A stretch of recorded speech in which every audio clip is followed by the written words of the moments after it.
טוב, חברים, פרופסור מירב רוט, היא פסיכואנליטיקאית מאוניברסיטת חיפה, וממקימות מערך FLM לטיפול ארוך טווח נפגעי השבעה באוקטובר, ואם אתם מתעקשים, אני יודע שאתם מתעקשים, כי גם אחותו של יושב ראש האופוזיציה, יאיר לפיד. שלום, פרופסור רוט. שלום, שלום. תשמעי, קודם כל, מה שסקרן אותי, שראיתי השבוע מודעות שלכם, אתם קוראים לעצמכם החברה הפסיכואנליטית, נכון?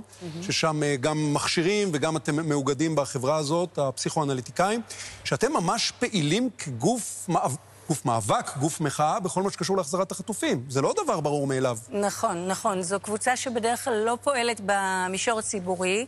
מייחסים לה את מגדל השן, אבל זאת לא הסיבה. דווקא אנשים פשוטים וחמים ומסורים, אבל שבדרך כלל באמת מקדשים את הרעיון שהמטופל מגיע לו לא לדעת על המטפל שלו, מה הגישה הפוליטית שלו, אבל כאן, למרות שאנחנו לא אחידים בדעותינו הפוליטיות, ולא במגזרים החברתיים שאנחנו באים מהם, אנחנו תמימי דעים לגבי העובדה שהאי החזרת החטופים יוצרת הידרדרות של בריאות הנפש של החברה הישראלית כולה. לא היה אף קולגה יש דעות אחרות בנושא של עסקת החטופים, שבא ואמרו לכם, חבר'ה, זה לא בסדר שאתם משתמשים עם הלוגו הזה? לא, בגלל שהעדויות שמגיעות לגבי המצב של החברה הישראלית, קודם כל, הסימפטומטולוגיה היא מקיר לקיר. יש החרפה בהפרעות השינה והחרפה בדיכאון ובחרדות, בשימוש בחומרים, באלימות במשפחה. כל נתון באמת מחריף והולך, כי תחשוב על זה כמו לסיטואציה שיש ילדים, ששבו את אח שלהם, איזה שכן מטורף במרתף, הם וההורים רואים כל היום את האח הזה שמתעללים בו, שהוא בסכנת מוות, וההורים אומרים, כן, כן, עוד שנייה, אנחנו רק נדיח את היועמ"שית, רק נטפל כן. ומיד נציל אותו. הילדים האלה משתגעים והולכים, זה כולנו. זה כולנו, זה חריף מאוד. זה לא רק ככה תיאוריה, זו אולי תיאוריה, אבל התיאוריה הזאת את גם יונקת אותה גם מעולם המעשה ממש מה-7 באוקטובר. קודם כל אולי נתחיל מהסוף, אני יודע שאת מלווה משפחות שנפגעו ב-7 באוקטובר, אבל ממש בתקופה האחרונה את גם מלווה ממש את השבים ממש מהפעימה האחרונה, חלק מהם. פגשתי חלק מן השבים בפעימה האחרונה. דווקא המפגש איתם הוא מעורר התפעמות ותקווה על תעצומות הרוח האנושית. אני חושבת שכל מי ששמע את ההספד של ירדן ביבס, ראה את הראיון ויקטור פרנקלי עם אלי שרעבי, תעצומות הרוח הן מדהימות. הם מספרים על הטכניקות שבהן הם שומרים על עצמם בשבי, מנגנים לעצמם שיר שמחזק אותם, עושים שיחות מדומיינות עם המשפחות. ביקשתי רשות מהם על כמה דברים להגיד, בלי שמות כמובן שלהם. שיחות עם המשפחות מדומיינות שבהן הם מבטיחים להם לשמור על עצמם כדי לחזק את עצמם, ומבקשים מן המשפחות בדמיון שישמרו על עצמם. פעולות מפעימות.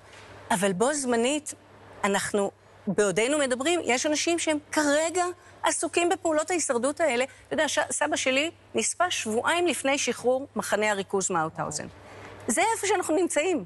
אנחנו שבועיים לפני, אנחנו רגע לפני, בשביל מה הוקמה מדינת ישראל, אם לא כדי שבמותו של סבי נצווה להם את החיים. הדבר הזה הוא מחלחל בכל החברה הישראלית. עוד מילה, ארגון בואו, שהקמנו לפני כמה חודשים, שקורא לאנשים לצאת לפעולה. הרעיון שלה לצאת לפעולה הוא לא רק, כמובן קודם כל כדי להשיב את החטופים, אבל הוא כדי להוציא אותנו מחוסר האונים הנרכש, מה שאנחנו קוראים בפסיכולוגיה, ולפעול, כמו שאתה אומר, אנחנו נהיה בכיכר, וזה גם החברה הפסיכואנליטית הבינה שזו חובתה להצטרף לפעולה הזאת. אני יכולה לשאול אותך שאלה רגע, לנסות לעשות איזשהו זום אאוט, דווקא במצב שבו אנחנו נמצאים, שאת מתארת אותו, שכולנו בתוך הטראומה ואנחנו נפגעים נפשית לאור העובדה שאחינו חטופים בעזה. האם את רואה יכולת נפשית כרגע של אנשים לצאת לרחובות ולהילחם על היועצת המשפטית לממשלה, על הדמוקרטי, לא חייבים לחבר אותך לאייטם. את כל הנקודות. אבל זו שאלה מעניינת, כי אנחנו, כל אחד אמר, ליאור אמרה שאנחנו מותשים. אני חושבת שאלה שתי תשובות נכונות. אני חושבת שאנחנו רואים מצד אחד את חוסר האונים הנרכש פועל, כמו שאת אומרת, שחיקה. גם שחיקה, זה גם לא רק שחיקה, זו מתקפה על השיפוט. אומרים מילים כמו עסקה, שלב א', שלב ב', כאילו זה שוק ההון. אנשים גם נשחקים בתודעה שלהם, באמת הם מתועתעים כל כך לעומק שהם מאבדים כוחות.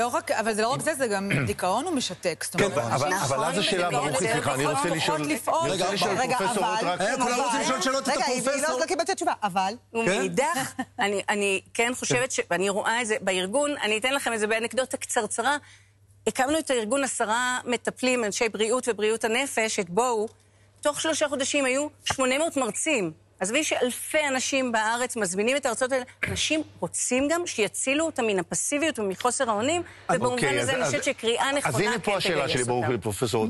קדימה, מהר. מה מהניסיון שלך ומהידע שלך מוציא אנשים לפעולה בתקופות כאלה של דיכאון? מה הדבר הזה שיגרום להם לצאת? אתה צריך לחבר אותם לעובדה שהם עצמם ברגעים קריטיים כאלה, הם גם נפגעים וגם יכולים לשנות, ועובדה ששינינו. אז כולם פה השתלטו על הרעיון בגלל הידיעה האחרונה, אני מתנצל פרופסור רותם, אני רוצה לשאול אותך, בכל זאת, את מדברת הרבה, וגם ראיתי דברים שכתבת, על החיבור של האנשים לטראומה, אבל יש את העניין של ההנהגה, וההנהגה מנותקת, כך זה הרושם שלנו, מהחוויה הזאת, זה יכול להיות?